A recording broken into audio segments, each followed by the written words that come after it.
청와대 오찬은 홍준표 자유한국당 대표가 참석하면서 처음으로 대통령과 여야 대표 6명이 모두 참석한 자리가 됐습니다. 아마 트럼프 대통령도 방북 결과에 대해서 좀 긍정적으로 보고 계시지 않을까. 이번에 북핵 합의문은 김정은이가 불러주는 대로 받아 쓰는 것 아니냐. 거기에 불과한 것 아니냐. 예, 문재인 대통령과 여야 5당 대표의 첫 완전체 오찬 회동 어제 청와대에서 진행이 됐습니다. 완전체라고 부르는 이유 여러분 잘 아시다시피 제1야당 한국당의 홍준표 대표가 번번이 회동을 거부하다가 어제 처음 참석을 했기 때문이죠.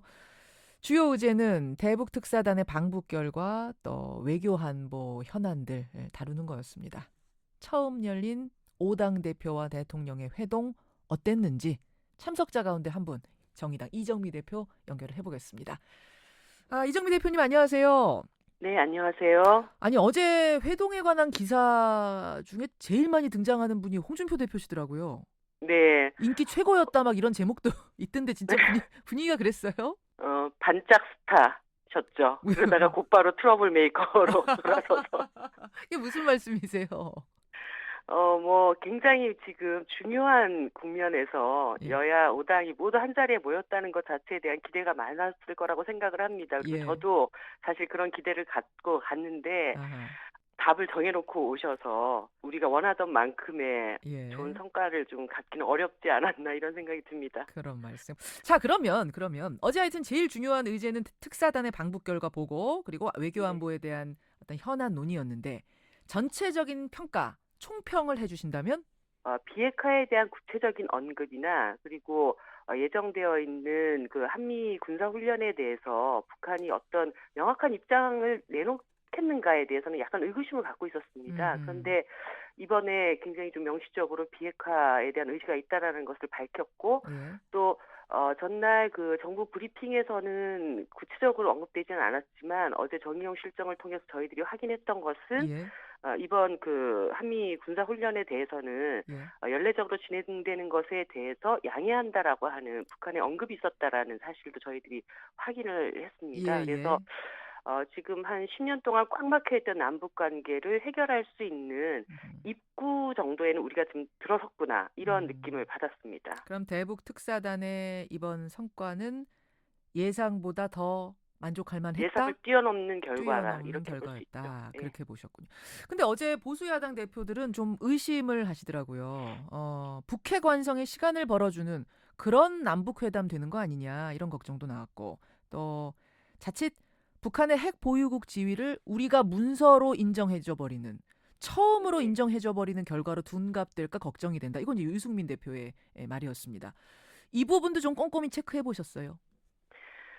일단 제가 그 말씀 먼저 드리고 싶은데요. 예. 그 북한의 핵무력이 증강되는 과정은 지난 10년 동안 남북 관계가 단절돼 있는 상황 속에서 진전돼 왔던 것입니다. 그렇기 때문에 이 문제에 대한 책임을 다 같이 느끼고 이 남북 관계를 평화로 어떻게 해결해 나갈 것인가 그 기준을 갖는 것이 중요하다는 말씀 먼저 드리고 싶고요. 예. 그리고 얼마 전에 그 작년 말이었죠. 북한이 핵무력이 거의 완성 단계에 들어섰다 이런 이야기를 하지 않았습니까? 그랬죠. 그런데 그 몇 달의 시간을 벌자고 이 국제사회에 우리가 평화를 향해서 비핵화를 향해서 대화할 의지가 있다. 이런 도박을 할 것인가. 그것에 대해서는 저는 뭐 그렇게 좀 볼 문제는 아니다는 생각이 들고요. 예. 그리고 그 유승민 대표께서 하신 말씀도 사실 우리가 달을 봐야지 그 달을 가리키는 손가락을 보는 것은 아니다. 이런 그럼- 말이 있지 않습니까? 예. 어떤 그러니까 의미일까요? 북한의 비핵화 의지를 표명했다는 것에 대해서 우리가 더 중요하게 봐야 된다. 그 점에서 뭐 사실 또 이 문서라고 하는 것이 실무 협상에 대한 합의이고 예. 구체적인 최종 어떤 합의라고 하는 것은 북한이 원하는 체제 보장과 예. 국제사회가 원하는 비핵화라고 하는 것이 예. 함께 결정되는 과정까지 도달해야지 이제 공식적인 어떤 결과가 나오는 것입니다. 그래서 지금은 이 과정을 준비하는 내용이기 때문에 그런 시각에서 평가하는 것은 좀 올바르지 않다라고 저는 봅니다. 홍준표 대표는 SNS에다가 어제 한 얘기는 아닙니다만 SNS에다가 이런 주장을 했습니다. 북한한테 속고도 또 속는 문재인 정권 훗날 국가보안법상 이적 행위를 했다는 비난을 면키 어려울 거다. 남북 정상회담 합의는 한국 지방선거를 위해서 북이 기획한 거다. 이런 글을 썼습니다. 정의당 입장에선 어떻게 이 주장 보고 계세요? 홍준표 대표께서 그렇게 북한에 대해서 자신이 없으신가 저는 그렇게 역으로 물어보고 싶습니다. 그게 어떤 의미입니까? 자신이 없으시냐? 그러니까 협상이라고 하는 것은 우리가 주도력을 가져나가면서 예. 북한의 어떤 의도를 우리가 원하는 방향으로 끌고 가겠다라고 하는 그런 자신감 그리고 면밀한 어떤 전략 이런 것들이 발휘돼야 되는 것 아닙니까? 그런데 예. 모든 일이 북한이 원하는 대로 예. 국제사회가 질질 끌려다닐 거다라고 하는 것을 저는 역설적으로 얘기하신 게 아닌가 이런 생각이 듭니다. 또 하나는 어제 그 대북 특사의 결과에 대해서 예. 미국에서도 기대 이상이다, 훌륭하다, 트럼프 대통령 좋다 이렇게 얘기를 하지 않았습니까? 예. 한미 동맹을 굉장히 중요하게 모든 가치의 우선으로 두시는 홍준표 대표가 그러면 이 미국도 북한의 의도에 넘어가가지고 저렇게 네. 표현한다 이렇게 얘기할 수 있을까요? 하루라도 빨리 그 문제를 해결하기 위한 대화의 장이 열린다라고 하는 것은 어떤 가치보다 우선하는 것이다. 저는 그렇게 봅니다. 알겠습니다. 이 입장에 대해서는 민주평화당도 같은 방향이었던 거죠? 예, 그렇게 저는 이해하고 예. 있습니다. 네. 그래서 또 한 번 얘기가 나오는 게 민주평화당과 정의당이 함께 국회 공동교섭단체 꾸리는 문제. 공식 제안은 이미 들어왔죠? 받으셨죠? 네, 그저께 저희들에게 제안을 그러셨죠. 하셨습니다. 예. 결론은 아직 안 났습니까? 정의당으로서는 공동교섭단체라고 하는 것을 해본 경험도 없고 그렇죠. 굉장히 이제 새로운 실험이기 때문에 예. 이것이 어떻게 작동하는 거냐 이 당 내에서 이런 것에 대한 여러 의구심들도 많이 있습니다. 거기다가 또 지방선거를 몇 달 앞두고 있기 때문에 이것에 대한 당원들의 여러 가지 걱정과 우려들도 많이 있고 예. 그래서 이 부분에 대한 당원들의 의견들을 두루 수렴하는 그런 과정들이 좀 필요합니다. 아직은 그럼 이쪽 저쪽 어느 쪽도 결론은 안 난 상태. 그렇습니다. 그러면 그거 뭐 투표를 하실 거예요? 어떻게 의견 수렴을 할 생각이세요? 뭐 당원 투표에 이거를 붙여야 되는 것인가 그런 정도의 사안인가 이것이 지금 당대당 합당을 결정하는 것은 아니지 않습니까? 아니죠. 그것에 합당한 어떤 의결 구조에서 판단을 할 생각입니다. 그럼 대의원 대회 이런 데서 마지막 결정하게 되는 건가요? 뭐 최고위원회의 어떤 식으로?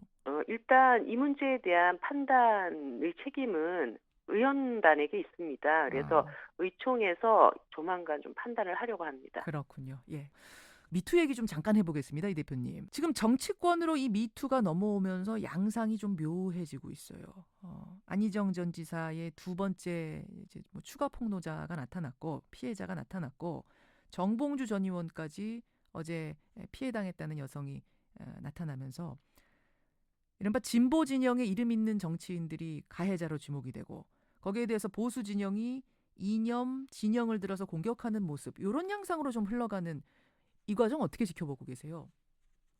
사실 이 여의도 안에서의 그 남성 정치인들의 성추행 파문들은 뭐 요 근래에만 일어나는 것이 아니라 이 최근 뭐 통계를 보니까 지난 5년 동안 성추행 파문으로 문제가 되었던 사건이 공개적으로 드러난 것만 28건 정도가 된다. 그런데 이 문제에 대해서 처리를 하고 간 사건은 한 개밖에 없었다. 저는 그래서 이 과정이 최근에 갑자기 터져 나온 일이라기보다는 이전에 이런 문제들이 있을 때마다 가해자에 대한 어떤 처리가 제대로 진행되지 못하고 묻어놓고 가다 보니 이 상처가 골마 터진 일이다. 그렇기 때문에 이번 일에 대해서도 마치 어떤 정치적인 문제들로 비화되고 있는데 그것보다 앞서서 정말 권력의 정점에 있는 정치인들부터 이제는 이런 문제들에 대해서 소홀히 여기거나 가볍게 다루지 않는 이런 과정이 필요하고 막 진영 공방으로 흘러가는 것은 수많은 여성 피해자들에 대한 2차, 3차의 가해가 일어나는 것이다. 어제 홍준표 대표께서 그 임종석 실장에게 마치 이제 안희정 지사의 일이 무슨 정치 공작의 결과가 아니었느냐 이런 말씀을 하시는데 저는 정말 공당의 대표로서 절대 해서는 안 되는 얘기를 저는 했다. 못 들으신 분들이 계실지 몰라 잠깐 좀 뭐 제가 어쩔 수 없이 소개를 하자면 본격 회동 시작하기 전에 미투 얘기가 자연스럽게 나오게 됐는데 안희정 지사 건을 임종석 실장이 기획했다는 설이 있어요. 이런 얘기를 홍준표 대표가 하신 거예요? 네. 그러면 이 폭로를 했던 예. 이 피해자는 정치 기획의 도구였다라는 얘기인지 이것이야말로 전형적인 피해자에 대한 2차 가해라고 저는 생각합니다. 사과 그 자리에서 안 하셨어요? 안 하셨죠. 그걸 나중에도 농담이라고 얘기를 하셨는데요. 예, 그걸 예. 어떻게 그런 얘기를 농담으로 합니까? 임 실장한테도 사과해야 될 문제, 그 여성한테도 사과해야 될 문제다. 그렇습니다. 알겠습니다. 어제 네. 회동 얘기 여기까지 일단 하고 이정미 대표님 보내드려야 되는데 이거 하나만 여쭐게요. 서울시장 노회찬, 경기지사 심상정 이 두 분을 정의당에서 후보로 낼지 말지 최종 병기이기 때문에 고민을 좀 더 해보겠습니다라고 저한테 말씀하셨잖아요. 지난번 인터뷰에서. 네. 어떻게 네. 고민 끝내셨어요? 이제 시간이 얼마 안 남았는데. 네, 끝냈고요. 저는 이렇게 판단을 내렸습니다. 예. 정의당이 이제 그간에 심상정 노회찬이라고 하는 두 리더십으로 이끌어져 왔던 정당이었는데 제가 또 당대표로 도전하면서 이렇게 새로운 리더십의 가능성을 열어나가고 있지 않습니까? 그렇죠. 이번에 서울 경기 그 단체장 선거도 그런 가능성이 더 준비되어 있는 정당이라는 것을 국민들께 보여드리고 싶다. 그래서 이번에는 최종 병기가 아니라 예. 신종 병기를 보여드리는 방향으로 결정을 했습니다. 결정 완전 내리셨군요. 네. 누굽니까? 지금 서울에는 도전하시겠다라고 하는 여러분들이 계시기 때문에 그분들 경선들 준비를 하고 있습니다. 아니 김종대 의원 얘기도 뭐 나오더라고요. 김종대 의원은 신종병기는 아닌가요? 네, 김종대 의원은 지금 충북의 청주시장 선거를 진두지휘하는 예. 그런 역할을 제가 맡겼습니다. 선대본부장처럼 네. 후보가 아니고 네. 김종대 의원 얘기도 아닌 거네요. 후보 아닌 네, 거네요. 그렇습니다. 알겠습니다. 신종병기 어떤 분들이 네, 기대해 주십시오. 강력하게 무장하고 나오실지 기대하겠습니다. 여기까지 말씀 네. 듣죠. 고맙습니다. 네, 감사합니다. 정의당 이정미 대표였습니다.